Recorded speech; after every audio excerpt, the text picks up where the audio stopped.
आज है 24 जुलाई 2025 दिन गुरुवार। Welcome back to clean news UP. चलिए देखते हैं उत्तर प्रदेश की 25 फटाफट बड़ी खबरों को। यूपी में महिलाओं के बाद राजस्व कर्मियों को योगी सरकार की बड़ी सौगात, बढ़ाया भत्ता। अगस्त में रक्षाबंधन से पहले यूपी सरकार ने राजस्व विभाग के कर्मचारियों को बड़ी सौगात दी है। अब राजस्व कर्मियों को हर महीने स्टेशनरी के लिए 500 रुपए मिलेंगे, जबकि पहले सिर्फ 6 रुपए मिलते थे। इस संबंध में शासन ने आदेश जारी कर दिए हैं। यही नहीं, सरकार ने उन कर्मचारियों को भी राहत दी है जो पहले पुरानी पेंशन योजना का विकल्प नहीं चुन सके थे। उन्हें अब दोबारा मौका मिलेगा। यूपी में छात्राओं के लिए बड़ी सौगात, केजीबीवी अब 12वीं तक मिलेगा परिवहन भत्ता। उत्तर प्रदेश सरकार ने बालिकाओं की शिक्षा को बढ़ावा देने के लिए कस्तूरबा गांधी आवासीय बालिका विद्यालयों को 12वीं तक उच्चीकृत करने की योजना शुरू की है। अभी तक राज्य के 409 केजीबीवी को इंटरमीडिएट स्तर तक अपग्रेड किया जा चुका है, जबकि शेष 337 को सत्र 2025-26 तक किया जाएगा। जहां पास में इंटर कॉलेज है, वहां छात्राओं को 450 रुपए प्रतिमाह परिवहन भत्ता भी मिलेगा। ये स्कूल उन पिछड़े क्षेत्रों में चलाए जा रहे हैं जहां गरीब व स्कूल छोड़ चुकी बच्चियों को दोबारा शिक्षा की मुख्य धारा से जोड़ा जा रहा है। अमेठी में 2 लाख लोग हो सकते हैं राशन से वंचित, 31 जुलाई तक कराएं ई-केवाईसी। अमेठी जिले में प्रधानमंत्री गरीब कल्याण अन्न योजना के तहत लगभग 14.08 लाख लोगों को मुफ्त राशन दिया जाता है, लेकिन इस बार करीब 2 लाख लाभार्थी योजना से बाहर हो सकते हैं। कारण है ई-केवाईसी की अनिवार्यता। सरकार ने 31 जुलाई तक सभी कार्ड धारकों को ई-केवाईसी कराने का निर्देश दिया। पहले केवल मुखिया का ई-केवाईसी काफी होता था, लेकिन अब हर लाभार्थी का केवाईसी जरूरी है। गोरखपुर में सीएम योगी ने रुद्राभिषेक किया, शिव भक्तों पर हेलीकॉप्टर से बरसे फूल। सावन शिवरात्रि के अवसर पर उत्तर प्रदेश के मुख्यमंत्री योगी आदित्यनाथ ने गोरखपुर के प्राचीन मानसरोवर मंदिर में विधिवत रुद्राभिषेक कर प्रदेशवासियों की सुख समृद्धि की कामना की। मुख्यमंत्री ने भगवान भोलेनाथ का जलाभिषेक कर पूजा अर्चना की। इस दौरान योगी सरकार के निर्देश पर गोरखपुर और संत कबीर नगर के प्रमुख शिवालयों में जुटे हजारों श्रद्धालुओं पर हेलीकॉप्टर से पुष्प वर्षा की गई। यूपी में एक दिन बाद फिर एक्टिव होगा मॉनसून, 26 को बारिश का येलो अलर्ट जारी।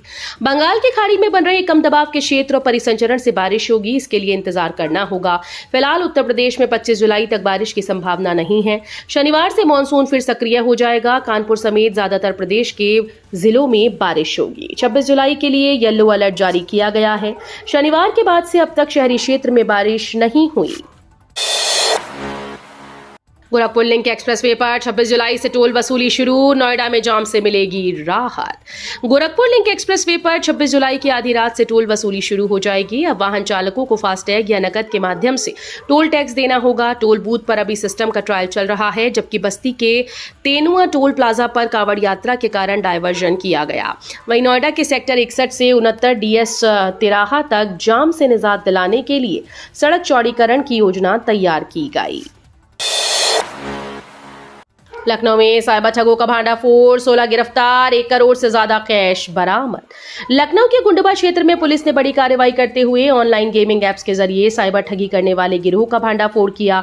स्मृति अपार्टमेंट में छापा मारकर पुलिस ने 16 आरोपियों को गिरफ्तार किया, जिनके पास से 1 करोड़ 7 लाख रुपए नकद, laptop, 79 ATM card, chequebook, passbook, note गिनने की मशीन बरामद हुई। आरोपी लोटस बैटिंग समेत कई एप्स के जरिए लोगों को ठगते थे और फर्जी खाते में पैसे ट्रांसफर कराते थे। यूपी के इस गांव में आज भी पानी की किल्लत, प्यास बुझाने के लिए ग्रामीण जाते हैं 2 किलोमीटर दूर। फिरोजाबाद जिले के टूंडला तहसील के रामगढ़ गांव में आज भी पानी की भारी किल्लत है। नमामि गंगे और हर घर नल योजना पर करोड़ों खर्च होने के बावजूद गांव वाले 2 किलोमीटर दूर से पीने का पानी लाने को मजबूर हैं। स्थानीय जल खारा और अस्वास्थ्यकर है, जिससे बीमारियों का खतरा बना रहता है। महिलाएं सिर पर डिब्बे रखकर और पुरुष बाइक से कैन बांधकर पानी भरकर लाते हैं। इलाहाबाद हाईकोर्ट बार चुनाव, 201 उम्मीदवारों के लिए 85.83% मतदान, 8,337 वकीलों ने डाले vote. Allahabad high court bar association की 28 सदस्यीय कार्यकारिणी के लिए बुधवार को 85.83% मतदान दर्ज हुआ। कुल 9,718 मतदाताओं में से 8,337 वकीलों ने अपने मताधिकार का प्रयोग किया। मतदान हाईकोर्ट परिसर स्थित नवनिर्मित बहुमंजिला पार्किंग भवन में हुआ, जहां सुबह 9:30 से शाम 5 बजे तक वकीलों की लंबी कतारें लगी रहीं। यूपी में आवास निर्माण और प्लॉट खरीद को लेकर 3 बड़ी अपडेट। बरेली में अब 100 वर्ग मीटर तक के आवासीय और 30 वर्ग मीटर तक के व्यावसायिक भूखंड पर बिना नक्शा पास कराए निर्माण की छूट मिल गई है। इसके लिए सिर्फ ₹1 में ऑनलाइन रजिस्ट्रेशन कराना होगा। वहीं गाजियाबाद की मंडोला विहार योजना में जल्द ही मकानों की बुकिंग शुरू होगी, जहां 23 लाख से मकान जमीन सहित मिलेंगे। यूपी के कई शहरों में आवास विकास की नई योजनाएं, लखनऊ में फ्लैट बुकिंग जल्द। उत्तर प्रदेश आवास विकास परिषद लखनऊ, उन्नाव, बांदा, चित्रकूट और वाराणसी में नई आवासीय योजनाएं शुरू करने जा रहा है। लखनऊ की नई जेल रोड योजना की बुकिंग 2 महीने में खुलेगी, जबकि अवध विहार व वृंदावन योजना में 2500 फ्लैट की बुकिंग शुरू होगी। प्रदेश भर में रिक्त 11,000 फ्लैट पर पहले आओ पहले पाओ योजना के तहत छूट के साथ फिर से बिक्री की जाएगी, लखनऊ को छोड़कर। यूपी की इस A++ यूनिवर्सिटी के एंट्रेंस में बेटियों का दबदबा, रिजल्ट आ गया। देश के A++ शिक्षण संस्थानों में से एक गोरखपुर के दीनदयाल उपाध्याय विश्वविद्यालय में प्रशासन ने स्नातक और परास्नातक प्रवेश परीक्षाओं का परिणाम और उत्तर कुंजी जारी कर दी है। ज्यादातर स्नातक और परास्नातक पाठ्यक्रम में बेटियों ने सर्वोच्च स्थान हासिल किया है। ऑनलाइन काउंसलिंग आज से शुरू होगी। M.Ed प्रवेश परीक्षा के परिणाम आज गुरुवार को जारी किए जाएंगे। आगरा मथुरा का सफर होगा आसान। बरेली होते हुए तीसरी वंदे भारत का संचालन साल के अंत तक। बरेली होते हुए तीसरी वंदे भारत एक्सप्रेस का संचालन इस साल के अंत तक शुरू हो जाएगा। ये semi high speed luxury train Uttarakhand को मथुरा, आगरा, राजस्थान के जयपुर से जोड़ेगी। रामनगर, काठगोदाम, लालकुआ से बरेली, बदायूं, कासगंज, मथुरा, आगरा होते हुए जयपुर रूट का सर्वे पहले हो चुका है। पिछले महीनों उत्तराखंड के मुख्यमंत्री पुष्कर सिंह धामी की ओर से रेल मंत्री अश्विनी वैष्णव से अनुरोध के बाद टनकपुर, आगरा, जयपुर और टनकपुर, बरेली, दिल्ली रूट का भी सर्वे किया गया। हाईटेक तरीके से होगी कन्वेंशन सेंटर की गुणवत्ता, प्रगति की निगरानी। रामगढ़ताल क्षेत्र स्थित चंपा देवी पार्क में निर्माणाधीन अंतर्राष्ट्रीय स्तर के कन्वेंशन सेंटर की गुणवत्ता, परियोजना की प्रगति आदि की निगरानी के लिए गोरखपुर विकास प्राधिकरण ने परियोजना प्रबंधन सलाहकार के तौर पर लंदन की अर्न्स्ट एंड यंग फर्म को नियुक्त किया है। ये फर्म परियोजना की निगरानी में आधुनिक तकनीकों जैसे project control tower, digital dashboard और ड्रोन आधारित वीडियो एनालिटिक्स का उपयोग करेगी। यूपी के इन 2 जिलों के बीच 150 अवैध निर्माण पर चलने जा रहा बुलडोजर, नोटिस जारी। यूपी के 2 शहरों मुरादाबाद से हापुड़ के बीच हाईवे से सटे अवैध निर्माण पर जल्द ही बुलडोजर चलने जा रहा है। नोटिस जारी होने के बाद NHAI ने कार्रवाई तैयारी शुरू कर दी है।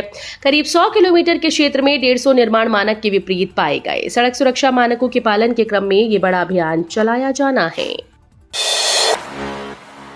हाईकोर्ट ने बांके बिहारी मंदिर अध्यादेश पर यूपी सरकार से मांगा जवाब। इलाहाबाद हाईकोर्ट ने उत्तर प्रदेश श्री बांके बिहारी जी मंदिर ट्रस्ट अध्यादेश 2025 की संवैधानिक वैधता को चुनौती देने वाली याचिका पर यूपी सरकार से जवाब तलब किया। कोर्ट ने सुनवाई के लिए अगली तिथि 30 जुलाई 2025 को तय की है। यह आदेश न्यायमूर्ति रोहित रंजन अग्रवाल की पीठ ने प्रणव गोस्वामी और अन्य की याचिका पर किया। यूपी में PCS अफसरों का तबादला, 24 घंटे में जारी हुई 2 लिस्ट, अब तक 15 का हुआ ट्रांसफर। उत्तर प्रदेश में PCS अधिकारियों को एक बार फिर से इधर से उधर किया गया। 24 घंटे में अफसरों के तबादले की दूसरी लिस्ट जारी हुई। नियुक्ति और कार्मिक विभाग ने मंगलवार को महत्वपूर्ण तबादले किए थे।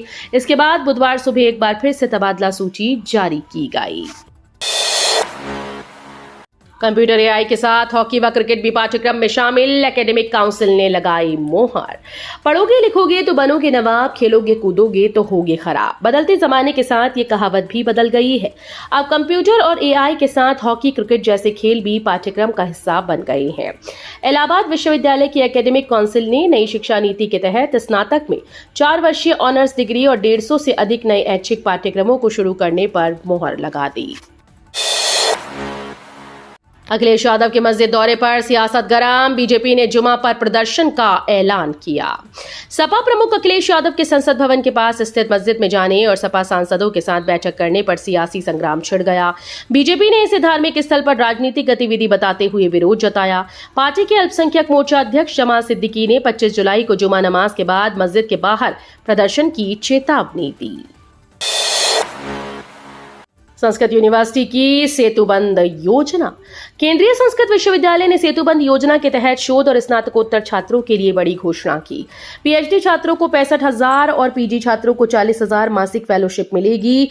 लखनऊ परिसर के निदेशक प्रोफेसर सर्वनारायण झा ने बताया कि गुरुकुलों या गुरु शिष्य परंपरा में शिक्षित छात्रों के लिए अब बिना औपचारिक डिग्री के भी प्रवेश संभव होगा।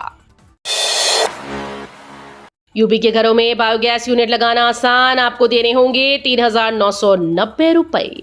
उत्तर प्रदेश की योगी सरकार ने सूबे के किसानों के हित में एक बड़ा फैसला लिया है। आपको बता दें कि अब यूपी सरकार ग्राम ऊर्जा मॉडल के तहत प्रदेश के गांव में घरेलू बायोगैस यूनिट की स्थापना शुरू करने जा रही है। किसान को यूपी गौ सेवा आयोग के अध्यक्ष श्याम बिहारी गुप्ता ने बताया कि प्रत्येक बायोगैस संयंत्र की कुल लागत 39,300 रुपए है, मगर किसानों को महज 3,990 रुपए ही अंशदान देना होगा। बाकी बची हुई रकम सरकार की सहायता और कार्बन क्रेडिट मॉडल के माध्यम से पूरी की जाएगी। गोरखपुर पीएससी में महिला रिक्रूट्स का हंगामा, अव्यवस्थाओं से नाराज होकर किया प्रदर्शन। गोरखपुर पीएससी कैंप में बुधवार सुबह उस वक्त हंगामा मच गया जब 600 महिला रिक्रूट्स ने पानी, भोजन और अन्य बुनियादी सुविधाओं की कमी को लेकर विरोध प्रदर्शन किया। रिक्रूट्स का आरोप है कि शिकायत करने पर आरटीसी प्रभारी गाली देते हैं और चोट लगने पर इलाज भी नहीं कराया जाता। हालात इतने बिगड़ गए कि कई महिलाएं बेहोश हो गईं और उन्हें अस्पताल भेजना पड़ा। यूपी में अब गौसेवा कर हर महीने कमा सकते हैं 6,000 रुपए। पर्याप्त जगह अगर आपके पास गायों की देखभाल करने के लिए है तो आप गौसेवा करते हुए हर महीने अच्छी खासी कमाई कर सकते हैं। उत्तर प्रदेश सरकार ने मुख्यमंत्री निराश्रित बेसहारा गौवंश सहभागिता योजना की शुरुआत की है, जिसके तहत आप सड़कों पर घूम रही बेसहारा गायों की देखभाल कर 6,000 रुपए प्रति माह कमा सकते हैं। ऐसा माना जा रहा है कि ये पहल गौसेवा को बढ़ावा देने और आवारा पशुओं की समस्या को हल करने के लिए योगी सरकार का एक महत्वपूर्ण कदम है। सुधर रहे भारत चीन के रिश्ते, 5 साल बाद टूरिस्ट वीजा को लेकर किया बड़ा ऐलान। भारत ने 5 साल के लंबे इंतजार के बाद चीनी सैलानियों के लिए अपने दरवाजे फिर से खोल दिए हैं। आज से चीनी नागरिकों को भारत के पर्यटक वीजा मिलना शुरू हो जाएगा। भारत के बीजिंग स्थित दूतावास ने बुधवार को इसकी घोषणा की। इस ऐलान के साथ ही दोनों देशों के बीच रिश्तों में नई गर्माहट की उम्मीद जगी है। 2020 में कोविड-19 महामारी को रोकने के लिए भारत ने सभी पर्यटक वीजा रद्द कर दिए थे। भारत ने पासपोर्ट रैंकिंग में आज पायदान की लगाई छलांग, 59 देशों में वीजा मुक्त यात्रा संभव। भारत ने जनवरी 2025 के बाद से अपनी पासपोर्ट रैंकिंग में बड़ा सुधार दर्ज किया है और 85वें से 77वें स्थान पर पहुंच गया। भारत की पासपोर्ट रैंकिंग 8 स्थान से ऊपर चढ़ गई है। भारत को 59 देशों के लिए वीजा पहुंच प्राप्त हो गया है। हेनले पासपोर्ट इंडेक्स की रैंकिंग में इसकी पुष्टि हुई है। सिंगापुर ने हेनले पासपोर्ट इंडेक्स में शीर्ष स्थान बरकरार रखा है। उसे दुनिया भर के 227 गंतव्यों में से 193 तक वीजा मुक्त पहुंच प्रदान की गई है। तो ये थी आज की 25 फटाफट बड़ी खबरें। अगर आपको न्यूज पसंद आई हो तो वीडियो को लाइक और शेयर जरूर करें। धन्यवाद।